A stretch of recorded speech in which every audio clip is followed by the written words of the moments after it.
to Truck Stop Murder and True Crime Podcast. Thank you for joining me on another episode. I'm sorry it's been a while for some of y'all who do listen. But before I start, I mean, if you want to rate and review, that's fine, but just share it. Let's start with sharing, and then once I build this up, then we can talk about rate and review and PayPal's and Patreon and all that stuff. But hopefully everybody is doing well. Today's case brings us to Dallas, Texas. Yes, well, the truck stop is not in Dallas, Texas. The truck stop itself, it might be in Dallas. Yeah, it is Dallas, Texas. All right, off of Lancaster Road. Now, I've been to this truck stop once. It's been a while, but I didn't. If I remember right, the parking lot was dirt, garbage, but they did have a good Mexican restaurant and Popeyes there. So, and plus being around Dallas, parking is very hard to find. I mean, you have the Flying J that's around 20. Matter of fact, around 20. You have your Flying J there, but I've heard people be knocking your doors all hours of the day begging for money. And then the Petro or T, I believe it is, right across the street, but you have to pay to park there. And they remodeled, so I don't know what's going on.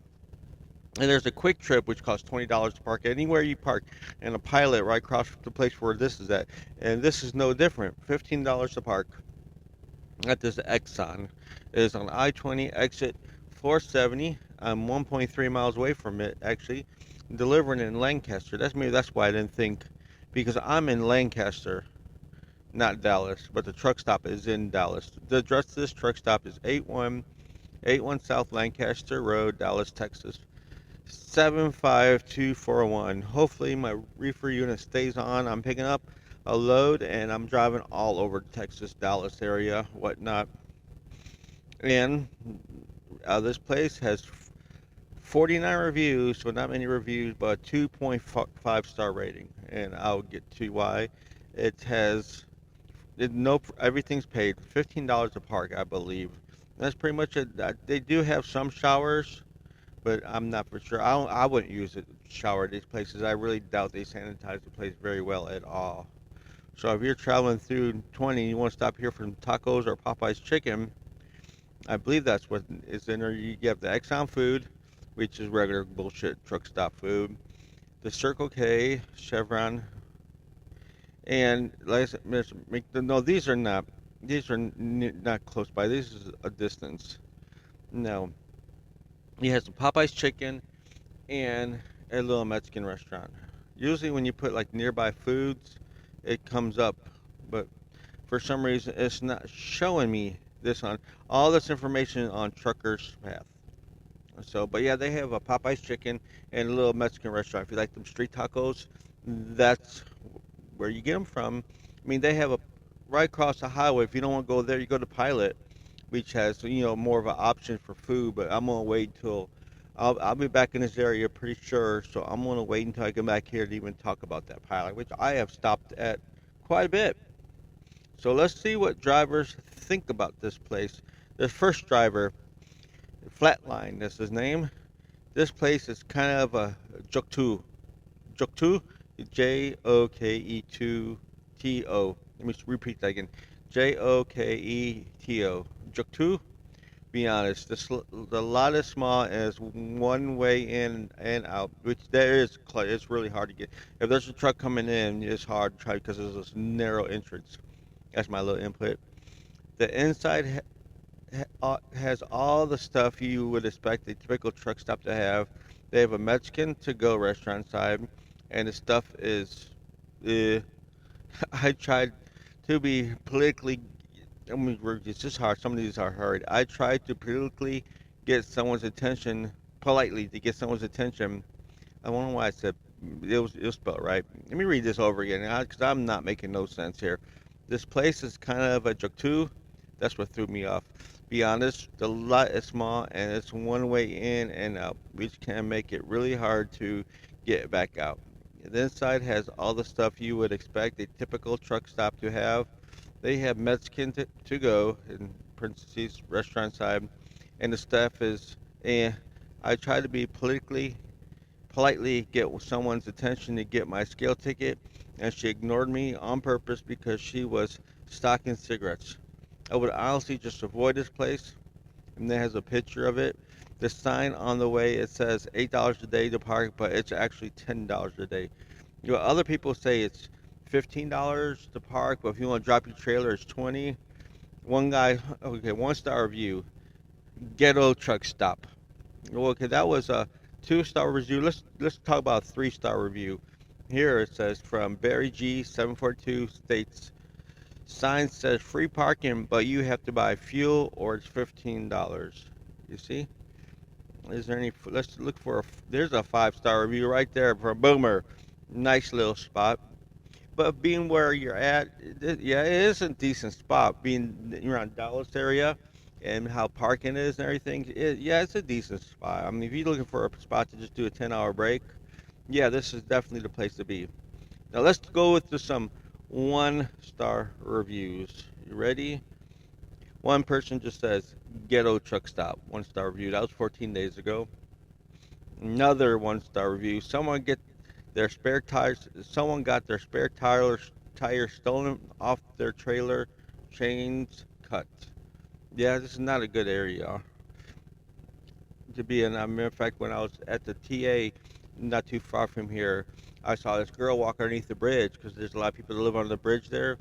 A girl and a guy walked underneath the bridge, and another guy, I guess they were taking turns with her. They're paying because the other guy was sitting there, looked like he was pretty excited. He kept peeking underneath the bridge, waiting for his turn, I guess.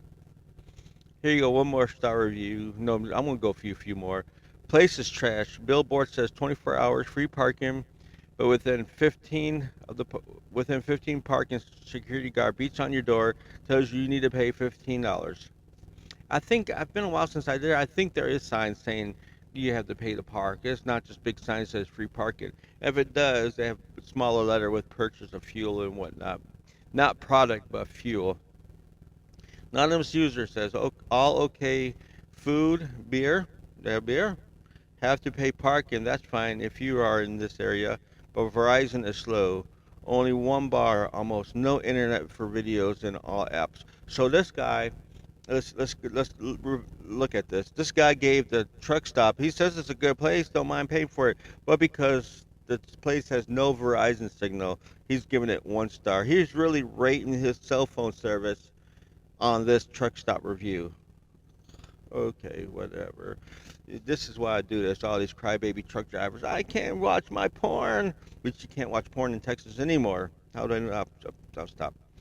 Let's go with a few more. Be careful when parking here because they'll steal your spare tire. Another guy talking about spare tire. Let's go with 2 more reviews. Let's talk with another anonymous user. Be careful. Let me see. Be careful. They will steal your tire. Imagine you pay to park so that you'll be roped, but a punch of thieves that they allowed in. It's not a secure truck stop. Stay away. They took one of my spare tires. They kicked the chain off my spare tires. Got away with one shame on whoever owns those places. Now this is how he wrote it.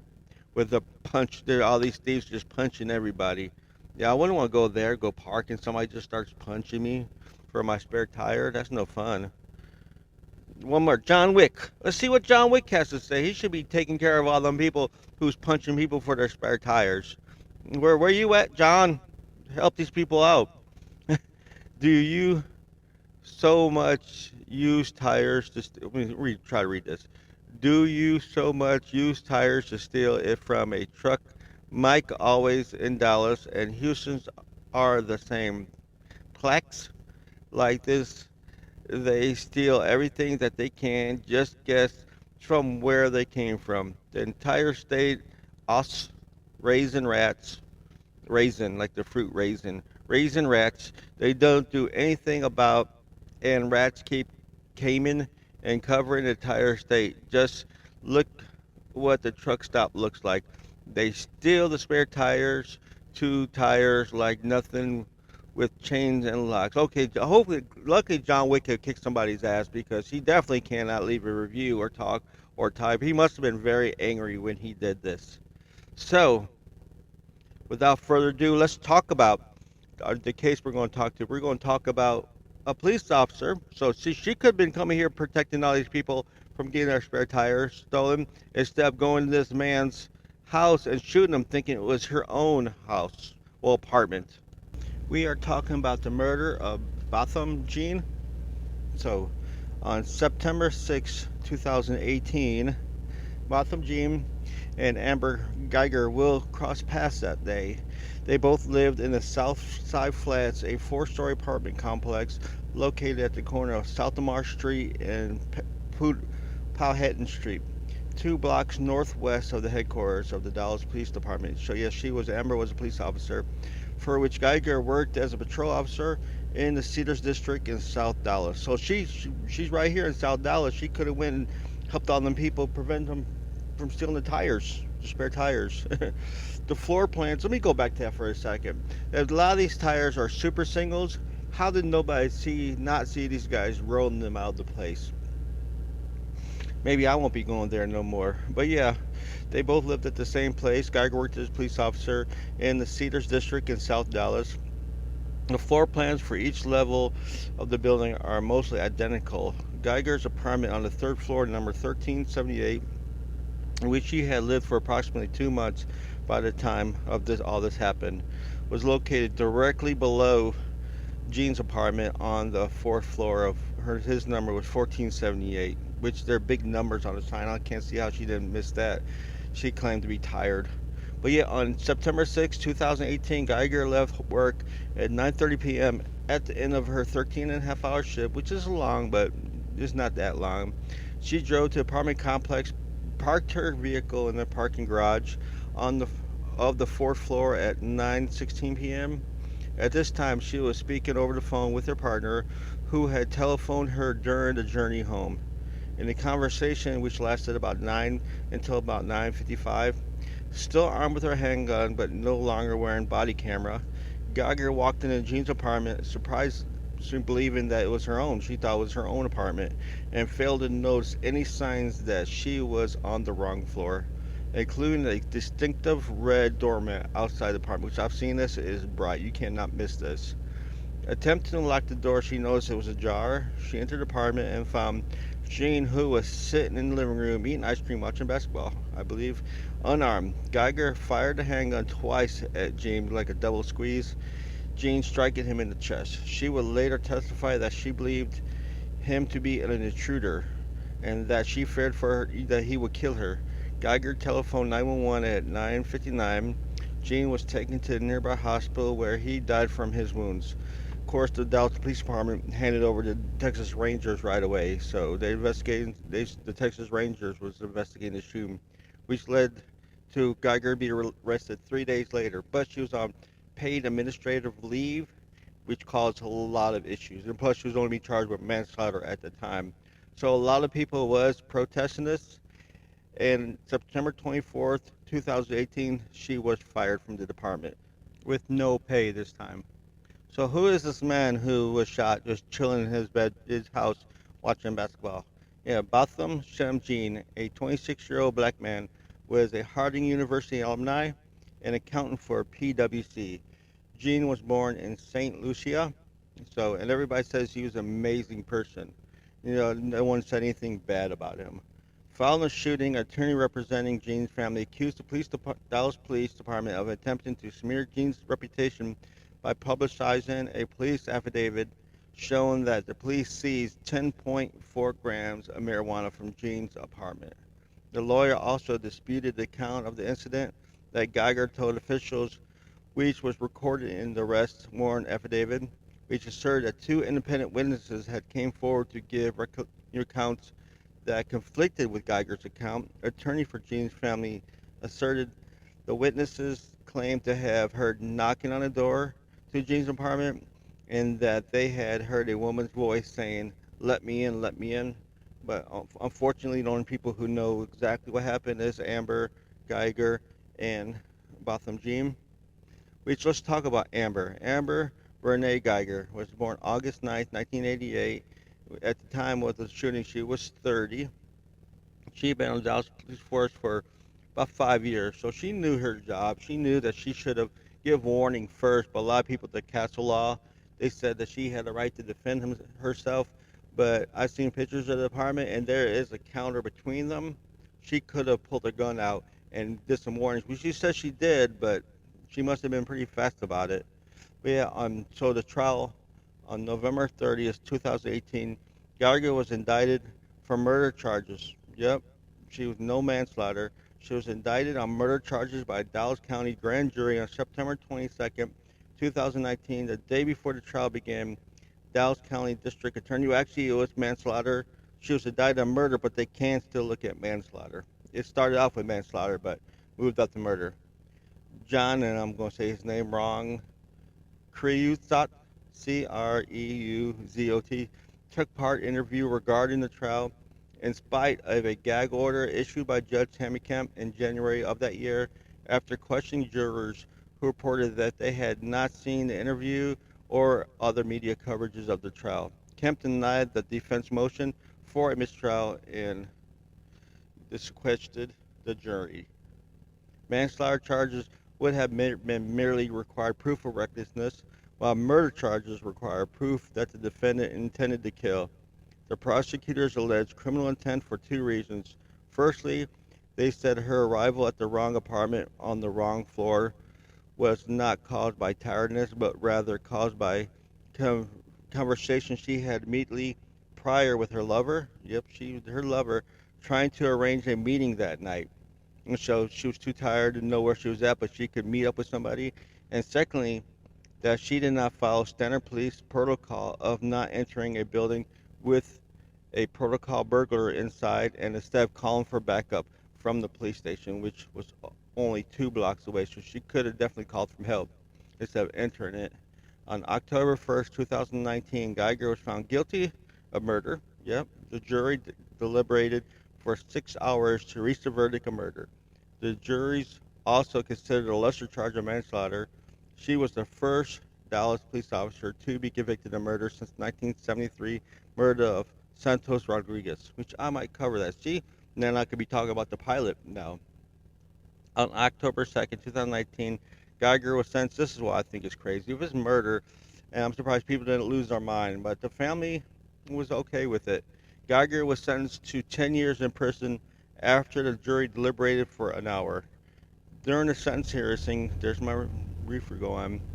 Jean's mother, Allison, provided emotional testimony and some of Geiger's text messages and social media posts that were the social media posts that were racist and offensive were shared to his page.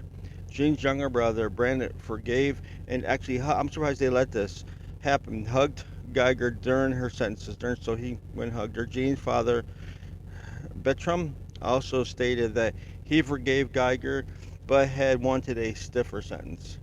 Geiger's legal bills were paid by the Dallas Police Association and union which serves Dallas police officers. On October 16, 2019, Geiger's attorney filed a notice of appeal requesting a new trial. On August 7, 2020, Geiger's attorney filed an appeal alleging that insufficient evidence existed to convict her on murder. The appeal sought either to an acquittal or for a reduction in charge to criminal negligent homicide with a new hearing for sentencing on the reduced charge. On August 5th, 2021, the Fifth Court of Appeals of Texas upheld Geiger's murder conviction. You know, she should be happy with that. 10 years, that ain't nothing. She'd be out, maybe 5. Unanimously, so they upheld it unanimously, holding that the jury verdict was reasonable and Geiger's own testimony supported the murder charge. On November 17th of that year, the Fifth Court of Appeals again upheld the murder conviction using similar reasoning, stating that her defense that she had unknowingly entered the wrong apartment did not justify the lesser charge of criminal negligent, there's that word again, negligent homicide. Her appeal to the Texas Court of Appeals, the court resort and denied. Geiger is currently in prison in Mountain View Unit, right there with my cousin Rhonda. She would be eligible for release as early as September 24th, so she could be out right now. I should have looked that up. This is one of the cases where I'm parked here, I'm waiting to get loaded, so I figured let's look around and see what I can find. Although her first sentence runs out in September 2029, so she might still be in jail. Yeah, Mountain View. Who else? What's her name? That killed Selena's in Mountain View. Yeah, my cousin Rhonda Glover's in Mountain View. So they might be buddies. So you know, on January 31st, 2019, ABC News reported that a female witness identified only as Bunny had taken a video of Geiger's actions immediately after the shooting. Yeah, she was caught her boyfriend was all over the place. The witness claimed to have been harassed and threatened by unidentified internet trolls after providing the video to the Dallas County District Court office and later posted on social media. I'll look for that and put it in the show notes. On October 4th, 2019, key prosecution witness and Jean's across the hall neighbor Joshua Brown was shot and killed in the parking lot of another apartment complex he had moved in about 5 miles from where Jean and Geiger lived. Witness could not describe the shooter as shooters, only the vehicle they drove. So that's unsolved. His people across the street from the hallway from him. On October 8th, Dallas police announced that they had identified three suspects in Brown's killing and had arrested one of them. I was about to say this is gonna be good for my Mr. Mouse podcast, but I guess be good for this one because they solved it. And that suspect was engaged in a drug deal with Brown when he was shot.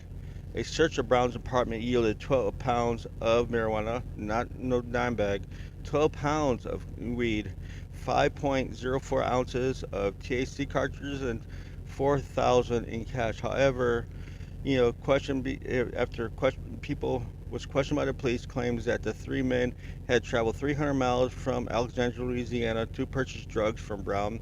An attorney responding Brown's family called for an independent investigation by another agency. Dallas Assistant Chief Police Dallas Assistant Police Chief Avery Brown denied that Joshua Brown's death was related to Geiger's trial. So wanted to talk about that because if he did have a dime bag, you know where he bought it from.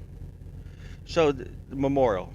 So there is on January 13th, 2021, the Dallas City Council unanimously voted to rename approximately 4 miles of South Lamar Street from Interstate 30 to South Central Expressway SM Rifeway as Botham Jean Boulevard.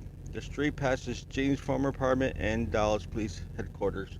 And if you're still with me after all that muffled mouth and everything, like I said, this is what I want to do when I first started this podcast.